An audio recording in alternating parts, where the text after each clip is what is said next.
Oh, it came up here a little bit ago. Battle of the Year. Nice. This is all That's you, all sir. you. I missed Battle of the Year. Along with everyone else in America. And yet, oddly enough, the Blu-ray costs just as much as any other movie.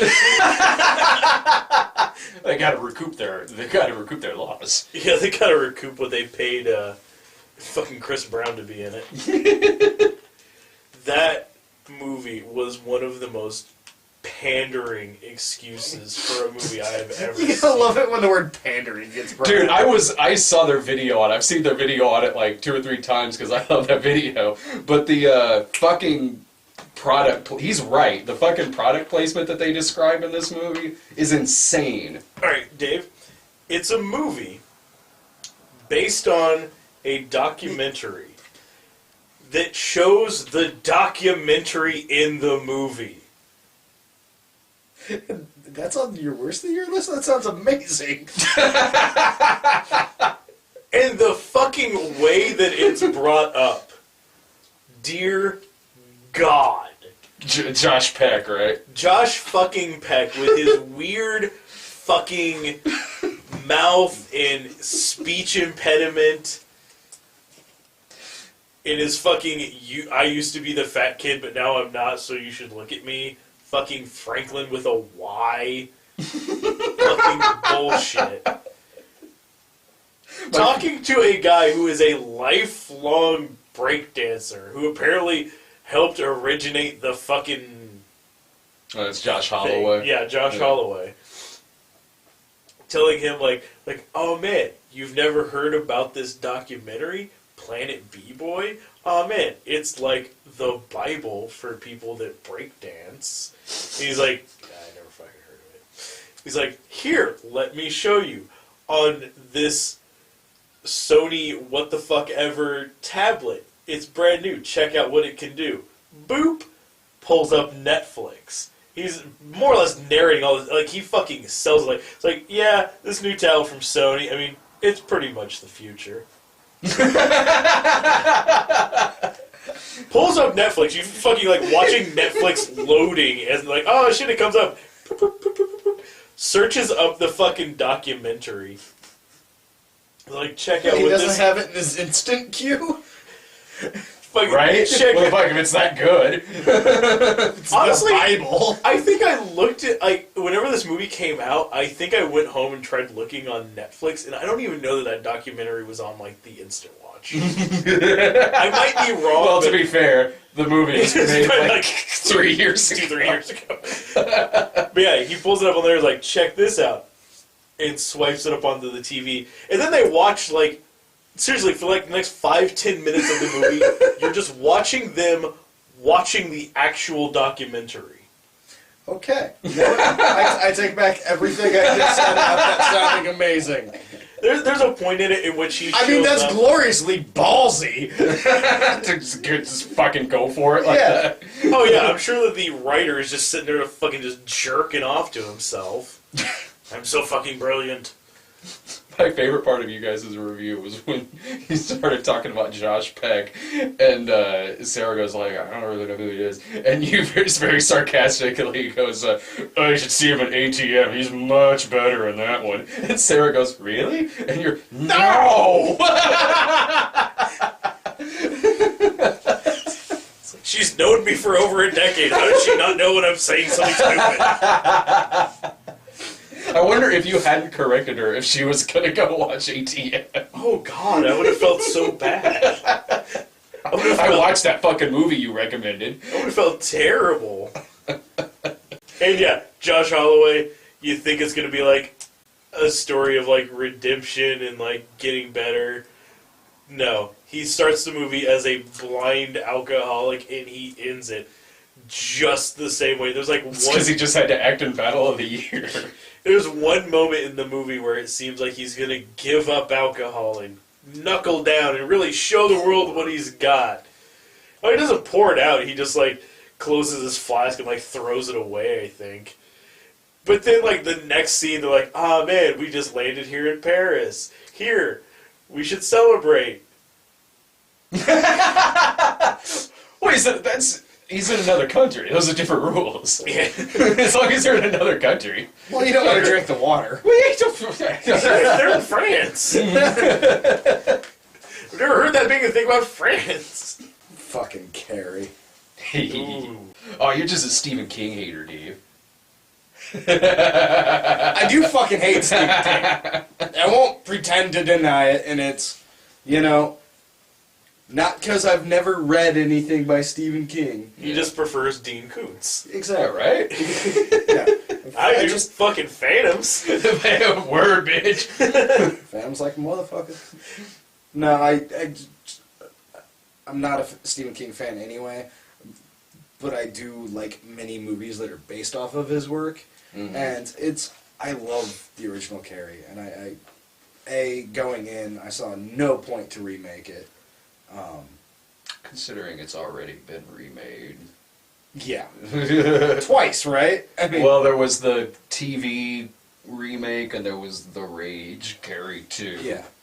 But it was so poorly done. Like, taking... it's one of my main problems with all scary movies anymore is, for the most part, they've lost subtlety. Mm-hmm.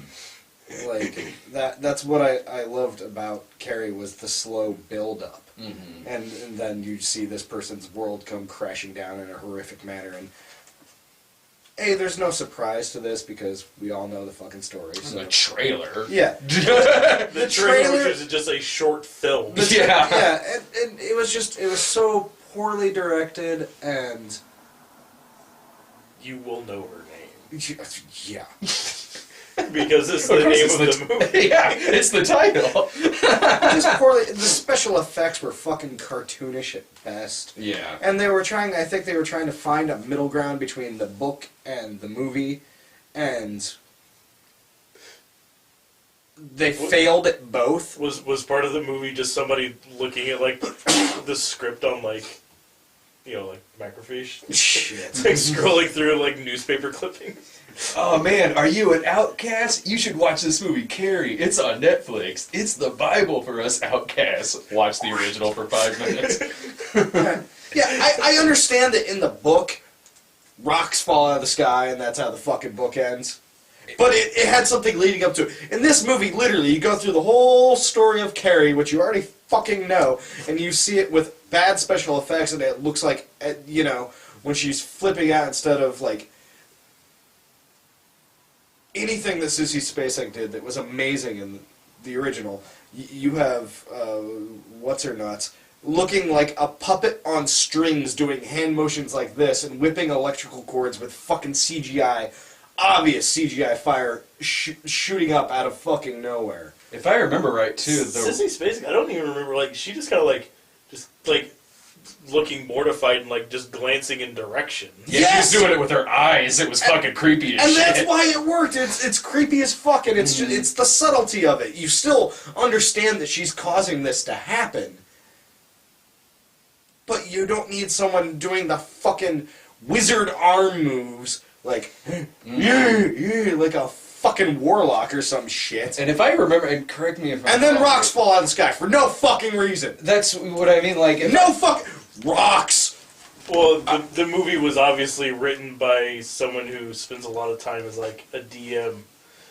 It's like, I don't know how to end this, so rocks fall, everybody dies. Right, and I remember that being, and correct me if I'm wrong, but I remember that being a flashback from the book, and not the, I could be wrong, but I thought... Apparently there's a flashback at one point, and that's still how it ends. Oh, okay. The rocks show up, and that's fine. And that's fine. It still makes no fucking sense to me whatsoever, because I'm sorry, you might be a Stephen King fan, but he's one of those guys that comes up with great ideas for stories. His execution's fucking god-awful. And I actually really like that book, but there are some stuff that works in... We're just talking about King here. There is stuff that just works better on paper better on the written page. than... Look at The Shining with Yeah. the... Look at how horrible the hedge monsters would have been if that popped up in Kubrick's one, and it does pop up in the miniseries, and it looked horrible. Well, for when it came out and being an ABC miniseries, there was no way they that were was gonna look good. But because as I recall, like the first episode of the miniseries ends with like him looking out the window, and like you see like the topiary start moving around. Like it's like, oh, what is that? It's like, oh no, he's being attacked by cartoons. Those cartoon hoes with teeth jumping out at him, and yeah. Fucking getaway. We knew this was coming, Brad. Oh man, I was just playing Grand Theft Auto downstairs, so I'm like, and pressing the fucking camera angle change button constantly. Yeah, I tried doing that the other day when I was playing that. And you know what? You can't fucking drive that way. well, especially I'm playing fucking the Lost and the Damned down there, so I'm on a motorcycle. It's even much harder. Oh, shit, it was hard enough. I was playing 5. I was driving around a fucking taco truck. I'm just gonna keep hitting circle and just change the angle. Oh my god. Building, car, building. I can't fucking see where I'm going. And you know what? Yeah. Couldn't fucking see where this movie was. Yeah. I'm sorry, a movie that has, like, they're touting the fact that it has, like, oh, on any given shot we have, like, 70 cameras running. You don't need that many fucking cameras. Also, for a movie that totes the fact that they're actually ramming real cars into real cars and doing their stunt work relatively practical, as if you could fucking tell as much as that movie fucking cuts. Yeah, it's fucking all over the place. Did you get that list I sent you that was the list of the worst reviewed movies of the year? That was number 1. Fucking understandably. It's honestly, like, it's a dumb movie. Mm-hmm. It's a terrible plot. It's not very well acted. But past everything, it's literally physically hard to watch. Like, it's uncomfortable to watch this movie. Mm-hmm. I mean, there are times where it's like a sustained shot, but there are entire, like, 15, 20-minute stretches where the longest solid, like, continuous take is less than 1 second. Come on, buddy. when that movie came, I forget what I was at that night. I was at something. Yeah, damn, he's loud. That's from downstairs. If you couldn't hear, we heard Lloyd, and I was like, oh, he must want in. Oh, I guess he's downstairs. Or he's a ghost. Come on, in, buddy. Come on. There you go. When that movie got out, I was standing there and I was like, "How was it?" And you're like, "Ask me what this movie was about." I'm like, "Oh, what's this movie about?" And you're just fucking driving. That's it. It's a chase scene. The entire movie is a chase scene. And a complete waste of Bruce Payne, from what I hear. Yeah, it's fucking pointless. He shows up as like a red herring. Mm-hmm. It's like, I'm the guy. Turns out I'm not the guy. Ha ha. Run over these people. I'll kill your wife. And yeah, occasionally, like, they get a moment where like nothing was happening in like Ethan Hawke and fucking Selena Gomez, who can't fucking act. I don't know who keeps telling her she can. But, like, they're sitting there and they'll have what passes as dialogue in this movie. Mm-hmm.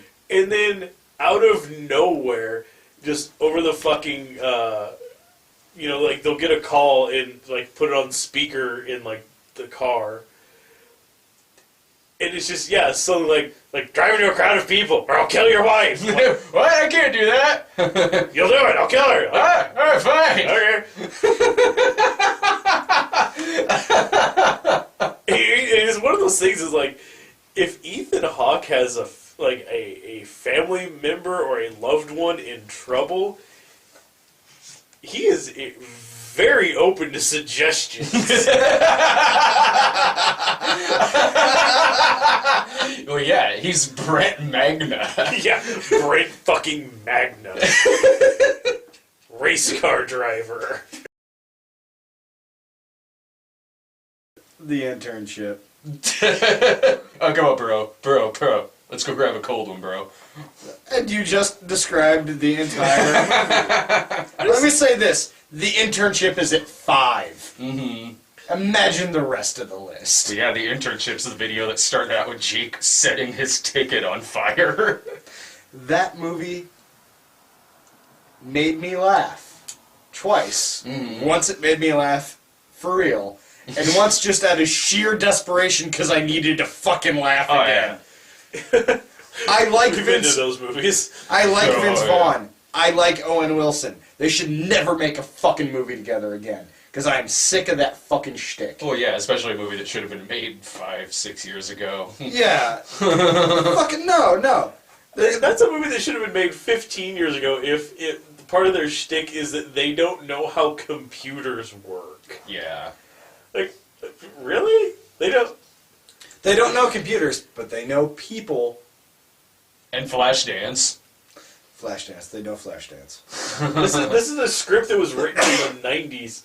It just never came to fruition. Vince Vaughn wrote. Yeah, in So the like, I 90s, didn't realize that until later. He had to scratch out all the parts where it said like that they were applying for an internship at like InfoSeek. They had to cross out all the parts where it said, and then me and Jon Favreau. Then we go to work at Prodigy. Because everyone has like their bad movie stance when they're sitting there in the theater, you know, like Die Hard 5 and movies like that. Suddenly I kind of just go like that and slouch down. What was the Internship for you and Jake? Well, for me, it's more like this. This is what Jake does in bad movies, and both of you guys can probably back me up on this. It's slowly over time. Jake starts like this, and slowly over time gets down to about here, and just stares at the screen like he's gonna hate fuck it in the face. He slouches down with me. He's never gotten that. The slow for Internship, me. he was on his back with his like No, it was no. like a fucking flat plane. No, with me he doesn't go down that far because he still wants to be up high enough so he could scream at me during the movie. Like Smurfs 2. It's like, you fucking son of a fuck, they named their fucking kid Blue!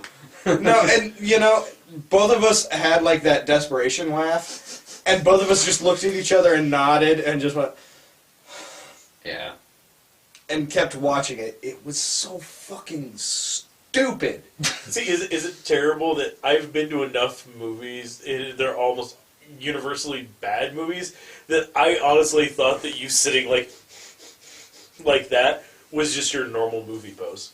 No, my normal movie. We're always at the bad movies together. Well, see, my normal movie pose that's is how you watch movies. feet up as high as I can get. Me too. Snacks like that. and a soda. Yeah. You saw me in Die Hard 5. I was head all the way Yeah. down. Like This is like the casual curl up into a ball of sadness, you know? You just kind of sit there, like, sort of just, like, in disbelief that Yeah, half of it is this face, like, why? And half of it is this, hey, I am so sorry. I am so sorry I made you come see this movie. I was thinking that we should have Letty come over while we're filming this and just like lay down right here and I was half expecting her thumbs to up also or thumbs be down every like, once in a while. like sitting over there in like Lloyd's spot or something. Letty could She's at chime home in with resting. She's Letty, losing her voice. Letty could just chime in with little signs held up from the back. Yeah. She's kidding, she just sit over there flipping us off. Or steal the car again. Yeah. Oh, god damn it! This one might come as a surprise, being this high up on the list, but Dead Man Down. Yeah. Oh, what are you talking God, about? that was this year, wasn't it? What are you talking about, man? The trailer was great. That movie was awesome. Well, the movie that the trailer sold us. Yeah, I know we kind of touched on that like earlier on when we started all this, that sometimes you see, you know, like if you go back in these videos, you'll see like ones where like, oh man, we saw the trailer for this, it looked really good. Case in fucking point. Yeah.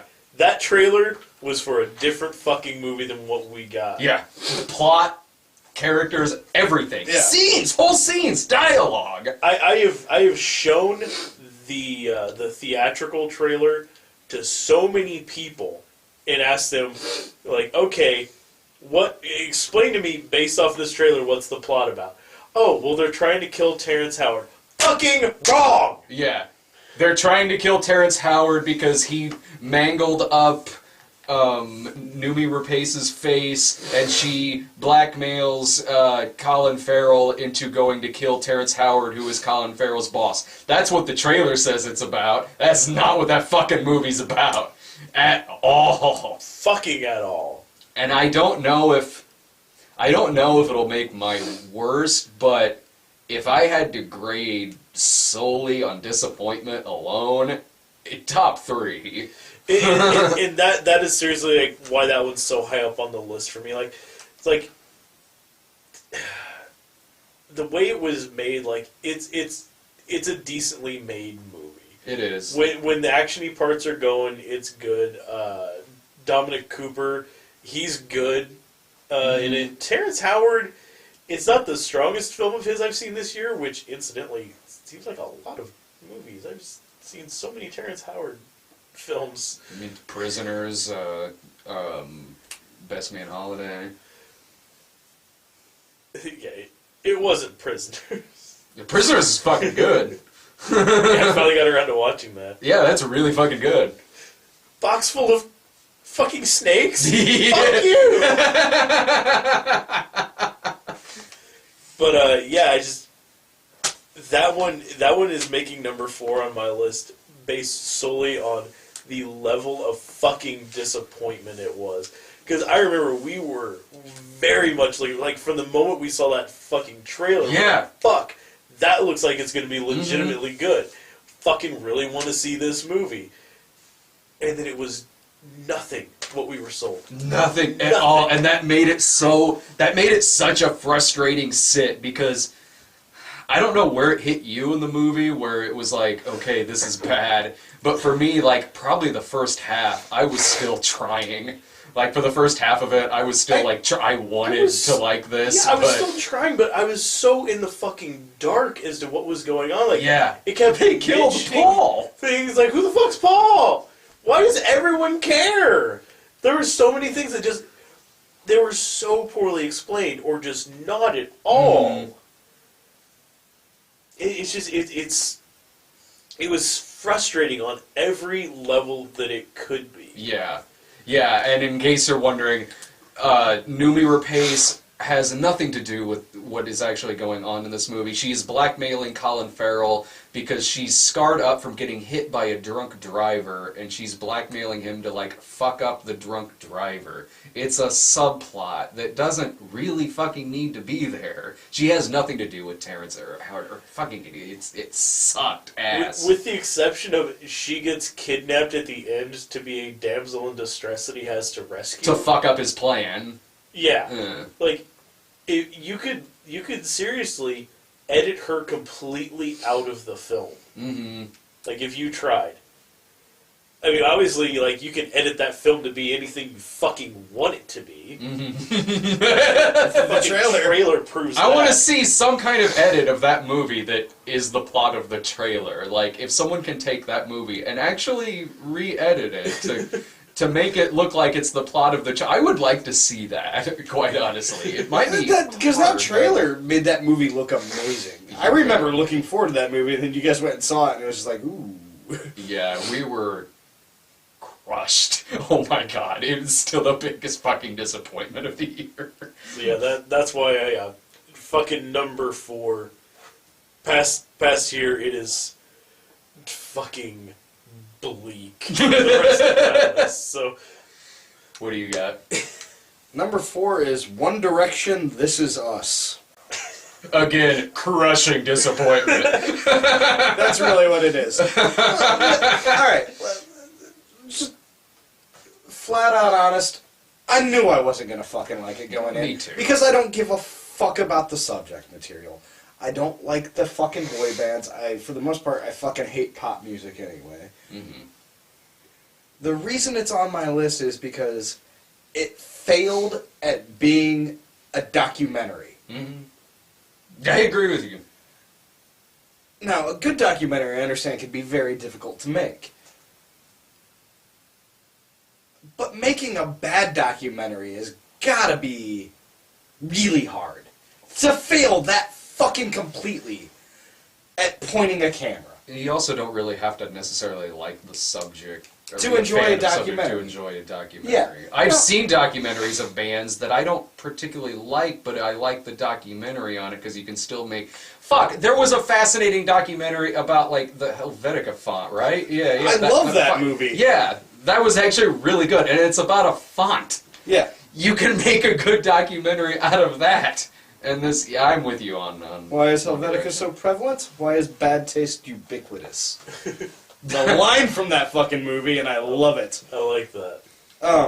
But no, it's just, it failed at being a documentary. It just completely failed. It was a commercial. Yeah. It was a fucking hour-and-a-half commercial for a boy band. Mm-hmm. And if you're a fucking 12-year-old girl and that's your fucking thing, you'd probably fucking love it. But at the same time, I'm just still baffled that they allowed that to be called a documentary. There's got to be some kind of fucking board somewhere. And with someone like Morgan Spurlock, Like, you directing expect- that, like- Yeah, I was gonna say, like like, any- didn't he do that one? yeah, Yeah. he did. I mean, you can't tell. It has No. none of his. He's not in it. It has none of what But- his usual shtick in it. But it's about 5 people, but it still shows no personality. Like, yes, it's a concert movie and shit like that, but at least, like, with the Katy Perry one that we saw last year, like, it showed her as a person.